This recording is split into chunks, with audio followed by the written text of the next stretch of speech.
കോഴിക്കോട് നടക്കാവിൽ വിദ്യാർത്ഥി ആത്മഹത്യ ചെയ്തു. ചെന്നൈ SRM കോളേജ് വിദ്യാർത്ഥി മുഹമ്മദ് ആനിഖ് ആണ് മരിച്ചത്. ഫീസ് അടച്ചിട്ടും പരീക്ഷ എഴുതാൻ സമ്മതിച്ചില്ലെന്ന് ബന്ധുക്കൾ ആരോപിച്ചു. വിവരങ്ങളുമായി അശ്വിൻ ചേരുന്നുണ്ട്. അശ്വിൻ, എപ്പോഴാണ് സംഭവം? എന്താണ് ഈ അധികൃതരുടെ ഭാഗത്ത് നിന്ന് ഉണ്ടായിട്ടുള്ളത്? കുടുംബം പറയുന്നത് ഫീസ് അടച്ചിട്ടും പരീക്ഷ എഴുതാൻ അനുവദിച്ചില്ല എന്നാണല്ലോ. അഭിലാഷ്, ഇന്ന് ഉച്ചയ്ക്കാണ് ഇത്തരത്തിലൊരു സംഭവം നടക്കാവിൽ ഉണ്ടായത്.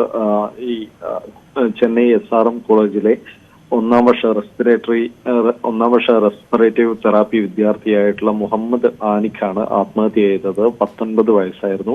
മുഹമ്മദ് ആനിഖിന് ഈ ഒന്നാം സെമസ്റ്റർ പരീക്ഷ എഴുതുന്നതിനുള്ള ഫീസ് ഒക്കെ അടച്ചിരുന്നു. പക്ഷേ മുഹമ്മദ് ആനിഖിന് 69% മാർക്ക് മാത്രം 69% അറ്റൻഡൻസ് മാത്രമാണ് ഉണ്ടായിരുന്നത്. ഈ അറ്റൻഡൻസ് വെച്ച് പരീക്ഷ എഴുതാൻ കഴിയില്ല എന്നുള്ളൊരു നിർബന്ധ ബുദ്ധി ഈ ഡിപ്പാർട്ട്മെന്റിന്റെ ഭാഗത്തു നിന്നുണ്ടാവുകയും തുടർന്ന് പരീക്ഷ എഴുതാൻ സാധിക്കാതെ വന്നതിനെ തുടർന്ന് ഇന്ന് ഒന്നാം സെമസ്റ്റർ പരീക്ഷ തുടങ്ങുന്ന ദിവസമാണ്. ഇന്ന് ഉച്ചയോടുകൂടി മുഹമ്മദ് ആനിക്ക് വീട്ടിൽ തൂങ്ങി മരിക്കുകയായിരുന്നു. ആ സമയത്ത് ബന്ധുക്കൾ പുറത്ത് മറ്റൊരു പരിപാടിയിൽ പങ്കെടുക്കാൻ വേണ്ടി പോയിരിക്കുകയായിരുന്നു. വീട്ടിലാരും ഉണ്ടായിരുന്നില്ല. തിരിച്ചു വന്നപ്പോഴാണ് ഈ സംഭവം കാണുന്നതും പിന്നീട് ആശുപത്രിയിൽ എത്തിച്ചെങ്കിലും രക്ഷിക്കാൻ കഴിഞ്ഞില്ല. ഇക്കാര്യത്തിൽ ബന്ധുക്കൾ ആരോപിക്കുന്നത് ഫീസ് അടച്ചിട്ടും ഫീസ് വാങ്ങിച്ചിട്ടും ഈ പരീക്ഷ എഴുതാൻ അനുവദിക്കാതിരുന്ന ഒരു നടപടിയാണ് ഇത്തരത്തിൽ മുഹമ്മദ് ആനിഖിന്റെ മരണത്തിന് കാരണമായത് എന്നാണ്.